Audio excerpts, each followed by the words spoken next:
우리 오늘 함께 읽은 본문의 말씀을 가지고 성령, 지혜, 칭찬이라는 제목으로 잠시 하나님의 말씀을 상고하고자 합니다. 옛날에 어떤 책에서 접했던 이야기인데요. 한 지하철이 문이 열린 채로 출발을 해야 되는데, 문을 닫고 출발을 해야 되는데 문이 열린 채로 한동안 출발하지도 않고 그렇게 서 있었다고 합니다. 참다 못한 한 승객이 밖에 무슨 일이 있나 해서 이제 밖을 보려고 고개를 쭉 내미는데 그 순간에 어떻게 됐을까요? 그만 문이 닫혀버렸다고 합니다. 목이 딱 끼어가지고 꼼짝달싹 못하는 그런 상황이 되었는데요. 지하철 문이 아시다시피 좌우로 열리지 않습니까? 그러니까 나가려고 해도 어깨가 걸리고 들어오려고 해도 목이 걸리니까, 머리가 걸리니까 들어가지도 못하고 빼지도 못하는 그런 상황입니다. 행여나 기관사가 확인이라도 하지 않고 그냥 출발해버리면 정말로 위험할 수 있는 그런 상황인데, 그 위험한 순간에 갑자기 이 사람이 깔깔거리면서 웃기 시작합니다. 주위에서 이 사람이 실성을 했나 느낄 정도로 깔깔거리면서 웃기 시작을 하는데, 그러면서 한마디 말을 하더랍니다. 나 말고 한 놈 더 있네. 이렇게 해서 막 당황해 있었는데 옆을 보니까 다른 쪽 칸에서 자기처럼 목이 딱 끼어가지고 어떻게 할지 모르는 사람이 한 명 더 있더라는 것입니다. 처음에는 놀라기도 하고 당황하기도 했는데, 자기처럼 머리만 나와가지고 이도 저도 못하는 다른 한 사람이 더 있으니까 그런 사람과 눈이 같이 마주쳐서 꿈뻑꿈뻑하는 그 모습을 바라보니까 그만 웃음이 터져 나오고 말았던 것입니다. 힘들고 어려운 일이 있을 때에 자신의 마음을, 자신의 상황을 공감해 줄 그런 사람이 있으면 참 위로가 되는 것 같습니다. 또 힘도 내어서 다시 한번 해보자, 어려움을 이겨내보자, 그런 의지도 다질 수가 있는 것 같습니다. 지금은 그래도 여러분들 많이 안정이 되셨지만 이민 처음 오셔서 많이들 힘드셨다고, 어려운 시기들을, 어려운 고비들을 많이 이겨 나오셨다고 들었습니다. 그렇게 어렵고 힘드실 때에 곁에 사랑하는 아내가 있고 또 사랑하는 남편이 있으니까 서로 의지가 되고 서로 위로가 되면서 이겨내셨던 것이 아닐까 싶습니다. 어떤 할아버지와 할머니가 TV쇼에 출연을 해서 스피드 퀴즈를 했는데요. 그 문제가 잘 아시는 천생연분입니다. 할아버지가 할머니에게 이 단어를 설명하기 위해서 고민을 하다가 우리 사이를 뭐라고 그러지 하니까, 유명한 얘기라서 다 아실 텐데 할머니가 왼수 그랬다고 그러죠. 할아버지가 당황도 하고 역정도 나고 해서 아니 두자 말고 내자 그러니까 할머니가 거기에 대해서 평생 왼수 그러셨다는 얘기가 있는데, 그래도 이 이야기에서도 최소한 할머니는 조금 서운한 마음이 있으셨을지 몰라도 할아버지 쪽에서는 평생 내가 의지할 수 있는 사람으로, 신뢰할 수 있는 천생연분으로 여기면서 살아오셨던 것 아니겠습니까? 소망하기에는 우리 함께 하신 우리 안디옥 교회 모든 성도들이 하나님 말씀 위에 굳게 서고 또 하나님의 가장 큰 성령의 은사인 이 사랑의 은사로 충만해서 힘들 때에는 서로에게 의지가 되고 어려울 때에는 힘이 될 수 있기를 주님의 이름으로 간절히 축원을 드립니다. 물론 이 설교 시간인데 그냥 제가 제 소망만을 이렇게 말씀을 드리는 것은 아닙니다. 히브리서 12장 1절과 2절에도 보면 관련된 말씀이 있습니다. 우리 같이 화면을 보시면서 1절, 2절 말씀을 읽도록 하겠습니다. 시작. 이러므로 우리에게 구름같이 둘러싼 허다한 증인들이 있으니 모든 무거운 것과 얽매이기 쉬운 죄를 벗어버리고 인내로써 우리 앞에 당한 경주를 하며 믿음의 주여 또 온전하게 하시는 이인 예수를 바라보자. 그는 그 앞에 있는 기쁨을 위하여 십자가를 참으사 부끄러움을 개의치 아니하시더니 하나님 보좌 우편에 앉으셨느니라. 아멘. 신앙의 경주를 하는 것 쉽지 않다. 우리가 잘 알고 있습니다. 인내해야 할 정도로 힘든 여정입니다. 그런데 히브리서의 저자는 우리가 이 어려운 신앙의 경주를 완주할 수 있는 이유 중에 하나를 2절에서는 십자가의 부끄러움을 개의치 않으셨던 예수님으로 꼽고 있고, 그리고 이 2절보다 앞선 1절에서는 우리를 구름같이 둘러싼 허다한 증인들을 꼽고 있는 것입니다. 우리가 혼자가 아니라 이 경주를 응원해 주고 있고 또 함께 동참하고 있는 현재와 과거와 미래의 모든 믿음의 지체들 덕분에 어려움을 이겨낼 수 있고 지치고 힘들 때에는 서로 의지해가며 신앙의 경주를 완주할 수가 있는 것입니다. 그런데 같은 생각, 같은 마음의 누군가와 같이 있다는 것이 항상 긍정적으로만 작용하지는 않는 것 같습니다. 때때로 부정적으로 작용할 때도 있습니다. 자신의 잘못을 합리화시킬 수 있기 때문입니다. 다 같이 잘못 생각하고 있어서 그 잘못을 바로잡지 못할 때도 있습니다. 남들도 다 그러는데 뭐 어때? 이런 생각을 할 수가 있는 것입니다. 따라서 우리가 신앙의 경주를 하고 신앙의 경주를 하기 위한 신앙의 원칙을 세울 때에는 우리가 동의할 수 있는 사람의 생각이나 사람의 가치가 아니라 하나님의 말씀을 기초해야 하는 것입니다. 여러분, 그러면 교회에서 사람을 세울 때에는 어떤 기준으로, 어떤 가치로, 어떤 말씀으로 원칙을 세워야 할까요? 다 잘 알고 계시겠지만 오늘 말씀을 통해서 다시 한번 확인하고 혹 무뎌진 날이 있다면 다시금 말씀으로 날카롭게 세우는 시간이 되었으면 좋겠습니다. 오늘 본문은 우리가 지난 시간에 또 다른 각도에서 상고를 했지만 초대교회가 7 집사들을 세울 때에 어떤 기준으로 세웠느냐 하는 내용이 기록되어 있습니다. 3절 말씀해 보시면 성령과 지혜가 충만하여 칭찬받는 사람 7을 택하라고 하고 있습니다. 여기서 7이라고 하는 이 숫자 자체가 특별한 의미가 있는 것 같지는 않습니다. 초대교회 당시 상황에 있어서 구제사역을 제대로 감당하려고 하면 7사람 정도는 있어야 될 것 같아서 7 집사를 세웠던 것이 아닌가 싶습니다. 그러니까 하나님께서 7명을 세우라고 말씀하신 적은 없고 그 당시의 필요를 살펴서 직분에 필요한 사람의 숫자를 사도들이 제안했던 것입니다. 사실 엄밀하게 따지고 보면 집사의 자격 혹은 기준이라고 할 수 있는 이 내용도 하나님께서 이런 기준을 가지고 사람을 세우라고 말씀하신 것이 아니라 사도들이 기도하면서 고민해 보니까 이런 정도의 자격은 갖추어야 한다라고 제안을 했던 것입니다. 현안 문제를 놓고서 기도하고 대화하면서 기준을 제시하고 그 기준에 따라서 회중들이 선택을 하도록 했던 것입니다. 물론 그렇다고 해서 하나님의 뜻이 아니라는 말은 결코 아닙니다. 사람들이 하기는 했지만 하나님께서 인정해 주셨기 때문입니다. 그리고 하나님께서 직접 주신 말씀에 준하는 것으로 누가를 통하여서 사도행전에 기록되도록 하셨기 때문입니다. 누가를 통해서 하나님께서 우리 교회에 말씀하신 사람을 세울 때의 기준은 무엇이겠습니까? 첫 번째로는 성령으로 충만한 것입니다. 여러분, 성령께서 임하시는 그 장면을 우리가 우리의 오감으로 확인할 수가 있나요? 혹시 성령께서 임하시는 순간을 목격해 보셨던 분이 계신가요? 혹 특별한 은혜를 주셔서 목격한 분이 계실지도 모르겠습니다. 성경을 보면 모든 경우에 사람이 성령의 임하심을 감각할 수 있었던 것은 아닙니다. 특별한 경우였습니다. 예외적인 순간이었습니다.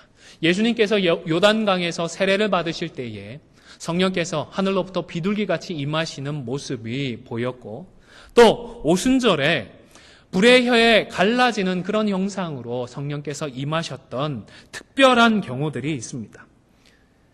하나님의 구원의 역사에 있어서 정말로 중요한 순간들이기 때문에 모든 사람들에게 가능한 한 많은 증인들에게 분명하게 그 사실을 보여주셨던 것입니다. 그런데 고린도전서 12장 3절에서는요. 성령으로 아니하고는 누구든지 예수를 주시라 할 수 없다라고 분명히 말씀을 했습니다. 그러니까 예수 믿는 성도는 이미 다 성령을 받은 것입니다. 성령님이 먼저 함께 하셔서 예수님을 우리가 구주로 고백할 수 있도록 우리 심령 가운데 역사해 주시는 것입니다. 성령님이 우리 심령 가운데 이미 계시기 때문에 우리는 예수님을 주로 고백하고 영접할 수가 있는 것입니다. 그런데 옆에 계신 분의 그 마음 가운데, 심령 가운데에 성령님께서 임하시는 것을 보신 적이 있으신가요? 없잖아요. 성령님께서 우리가 볼 수 있게, 느낄 수 있게 임하시지 않기 때문입니다. 이런 과정은 철저하게 사람의 내면에서 일어나는 일입니다. 다른 사람은 그 일이 어떻게 되어지는지 알 수가 없습니다. 자, 그러면 여기서 좀 곤란한 상황이 생기는데요. 다른 사람은 알 수 없는 그 개인적인 내면의 성령의 충만을 우리가 어떻게 확인을 하고 그렇게 성령 충만한 사람을 교회를 위한 사람으로 세울 수가 있을까요?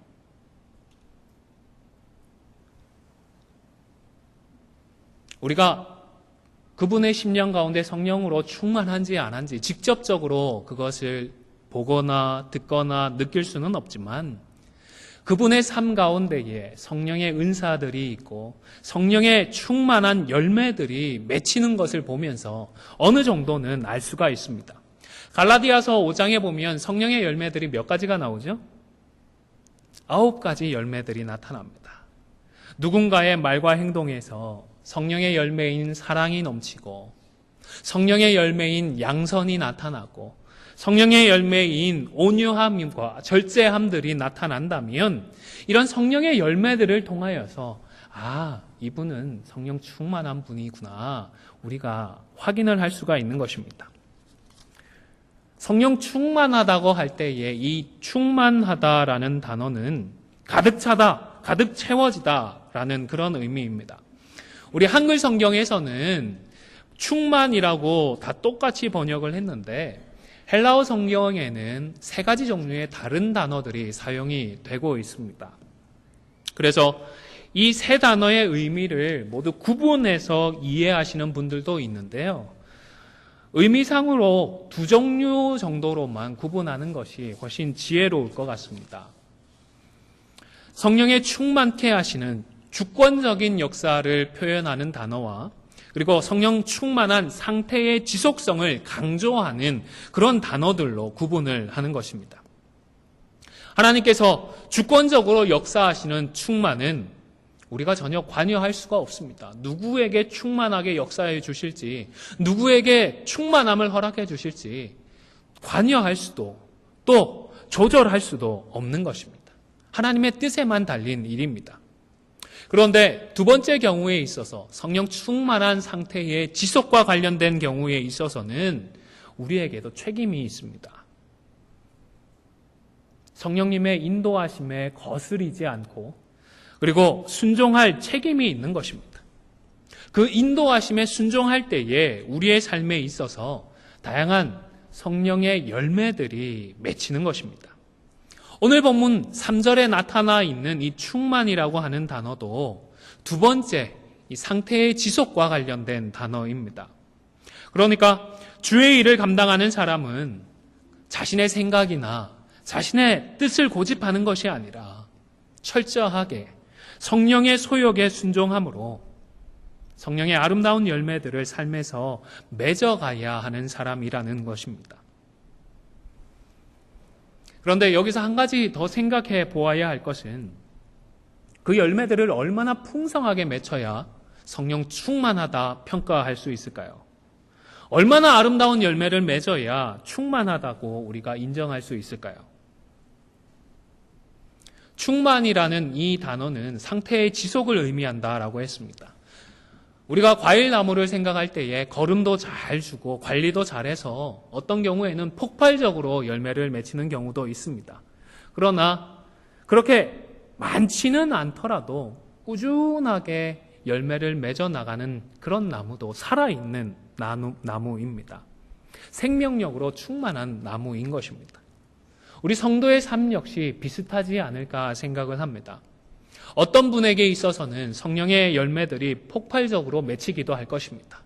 개인만 놓고 보더라도 이 성령의 열매들이 가히 폭발적으로 맺히는 그런 시기가 따로 있을 수가 있습니다. 그러나 중요한 것은 열매들이 많이 맺히느냐 적게 맺히느냐가 아니라 삶 속에서 꾸준히 열매들이 맺혀지고 있느냐 아니냐 하는 이것이다 싶습니다. 우리의 삶에서 꾸준히 사랑과 희락과 화평과 오래 참음과 자비와 양성과 이런 성령의 열매들이 맺히고 있느냐, 그것을 보면서 이 사람이 성령 충만한지 아닌지 우리가 판단할 수가 있는 것입니다. 두 번째로 교회가 사람을 세워야 할 때의 기준은 지혜가 충만한 사람입니다. 성령 충만한 것이 좀 더 하나님과의 관계에서 확인할 수 있는 것이라면 지혜는 다른 사람, 다른 성도들과 관련이 있는 기준인 것 같습니다.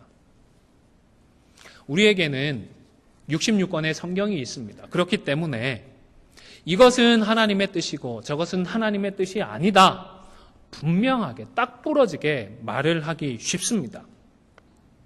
그런데 목사의 입장에서 우리 성도들이 그래도 좀 상처를 받지 않도록 또 하나님의 말씀을 들었을 때에 거부감 없이 잘 순종할 수 있도록 전하는 것은 참 어려운 일인 것 같습니다. 목사에게 분명히 선지자적인 사명이 있는 것은 사실이지만 그러나 설교자이기만 한 것이 아니라 목사는 목회자이지 않습니까? 우리 성도를 섬기고 그 마음을 헤아리고 또 그 마음을 우리가 함께하여서 하나님의 뜻에 동참할 수 있도록 인도하는 것이 목회자의 사명이다 싶습니다. 목사만이 아니라 목사와 함께 교회 직분자로 세워진 모든 분들도 마찬가지 아니겠습니까? 주님의 양떼를 섬기기 위해서 세움을 받은 사람들입니다. 말이라고 하는 것이 그냥 그대로 직업만 하면 때때로 날선 검보다도 더 예리하게 사람들의 마음을 난도질하는 경우들이 있습니다. 그래서 상대방이 상처 입을 가능성을 좀 줄이고 권면했을 때에 하나님의 말씀을 하나님의 말씀으로 잘 받을 수 있도록 우리가 가진 충만한 그 지혜를 사용해야 하는 것입니다. 하나님을 사랑하고 이웃들을 사랑하니까 지혜가 절실하게 필요한 것입니다. 여러분, 우리 하나님도요, 구원하실 때에 너 죽을래 살래 협박하지 않으셨습니다. 그렇죠? 너 내 말 안 듣면 죽어 이렇게 협박하지 않으시고 오히려 십자가에서 죽어주셨습니다. 왜 그러셨을까요? 우리를 사랑하셨기 때문이 아닙니까?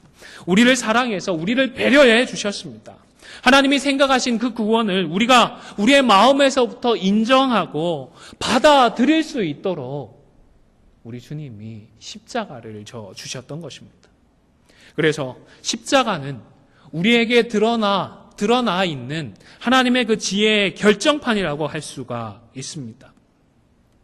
이처럼 교회가 그 세우는 사람도 지혜로 충만한 사람이어야 하는 것입니다. 하나님을 사랑하고 이웃을 사랑해서 지혜로 충만한 사람을 우리는 하나님께서 택한 사람으로 직분자로 세워야 하는 것입니다. 세 번째로 교회 안에서 칭찬받는 사람을 세웠습니다. 성령 충만하고 지혜 충만한 분들은 당연히 다른 분들의 인정을 받지 않겠습니까? 외적으로 검증되니까 칭찬을 받는 것입니다. 우리가 자기가 자신을 생각할 때에 잘한다, 뛰어나다 생각하는 그런 정도가 아니라 다른 사람이 좀 더 객관적인 입장에서 잘한다, 뛰어나다 인정해 주는 것이 정확하지 않겠습니까? 내가 생각할 때의 나의 모습과 다른 사람이 생각할 때의 나의 모습이 항상 똑같지는 않은 것 같습니다.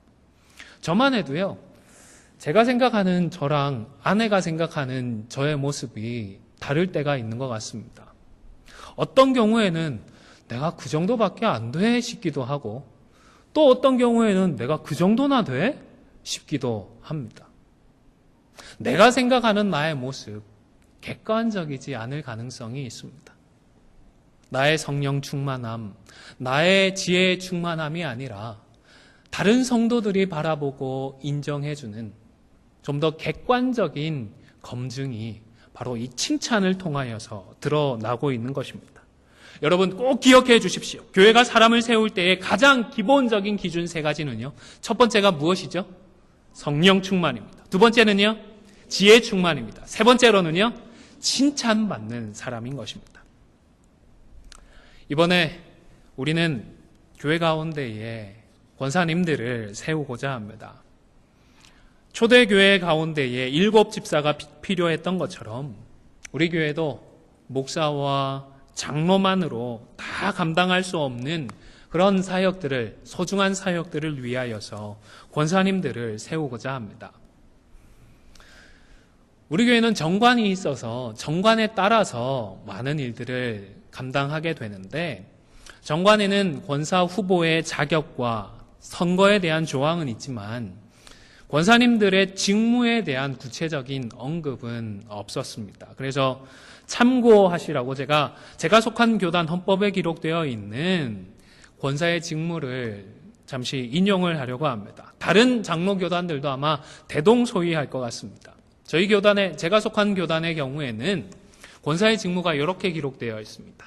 목회자의 지도 아래 교회를 신방하되 특히 병자와 궁핍한 자, 환난당한 자, 시험 중에 있는 자와 연약한 자를 위로하고 격려하며 교회의 덕을 세우기 위하여 힘쓴다. 이것이 권사의 직무입니다. 성도들을 위로하고 격려하고 교회의 덕을 세우기 위하여서 우리는 권사를 세우고자 하는 것입니다. 그동안 교회를 위하여서 많이 수고한 분들의 그 노고를 치하하기 위하여서 권사를 세우는 것이 아닙니다. 소개해드린 것과 같은 이런 직무를 감당하기 위하여서 성경적인 기준으로 사람을 세우고자 하는 것입니다. 또 개인의 사람됨이나 인기 정도를 평가하려고 하는 것도 아닙니다. 교회가 꼭 해야 하는 우리 성도들을 돌아보고 위로하고 섬기는 일들을 세우는 과정인 것입니다. 사랑하는 성도 여러분, 성령 충만한 분으로, 지혜 충만한 분으로, 칭찬받는 분으로 권사를 세우고자 노력해 주십시오. 물론 지금만을 보면 좀 부족한 것 아니야 생각하실 수도 있겠습니다. 특별히 우리 교회 어른들의 눈에는 이번에 후보로 추천되신 분들이 여전히 어리고 혹 부족해 보일지도 모르겠습니다. 그렇기 때문이라도 지금만 보지 말고 직분을 맡아 섬기면서 앞으로 얼마나 또 자라날 수 있을까 하는 그 가능성까지 봐주시기를 바랍니다. 과거 함께 하면서 그 기간 동안에 이만큼 자라왔으니까 앞으로 또 하나님의 은혜 가운데에 얼마만큼 자라나가겠다 하는 것까지도 봐주시기를 바랍니다. 그리고 특별히 이번에 권사 후보로 추천되신 사랑하는 성도 여러분, 바라기는 수치나 부끄러움에 기반한 우리 한국 사람들의 문화를 무비판적으로 따라가지는 마시기를 바랍니다. 우리는 세상을 이겨야 합니다. 우리가 한국 문화에 익숙하다 보니 혹 내가 선거를 통하여서 선출되지 않으면 이거 부끄러워서 어떡하나, 이거 정말 망신인데 하는 그런 걱정하는 마음이 없을 수는 없다 싶습니다. 그러나 하나님의 말씀을 붙들고 그런 마음은 미련 없이 내던져버리고 이런 마음은 내가 이겨내야 할 세상의 헛된 것임을 기억하시기를 바랍니다. 바울은 로마서 12장 2절에서 분명히 말씀합니다. 너희는 이 세대를 본받지 말고 오직 마음을 새롭게 함으로 변화를 받으라고 했습니다. 세상 사람들처럼 똑같이 생각하고 세상 사람들처럼 그렇게 흘러만 가지 말고 마음을 새롭게 하시고 말씀으로 변화를 받으시기를 바랍니다.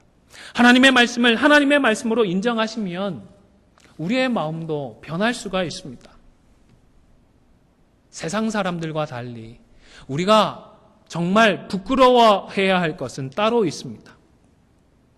세상의 생각들, 세상의 감정들을 그냥 성경적으로 검증하지 않고 따라가는 그것을 부끄러워해야 합니다. 교회에서 사람을 세우는 투표의 방법이 사람을 평가하는 것이라는 생각을 부끄러워해야 합니다. 하나님께서 택하시고 예배해 두신 직분자를 세우는 것을, 그 직분을 세상처럼 감투나 계급으로 생각하는 이 마음이야말로 우리가 부끄러워해야 할 마음인 줄로 압니다. 사랑하는 성도 여러분, 우리 모두가 함께 머리 숙여 하나님의 뜻을 구하고 허락하신 하나님의 뜻에는 겸손하게 순종하고 따르실 수 있기를, 따라감으로 귀한 열매들을 맺어 나가실 수 있기를 주님의 이름으로 간절히 축원을 드립니다.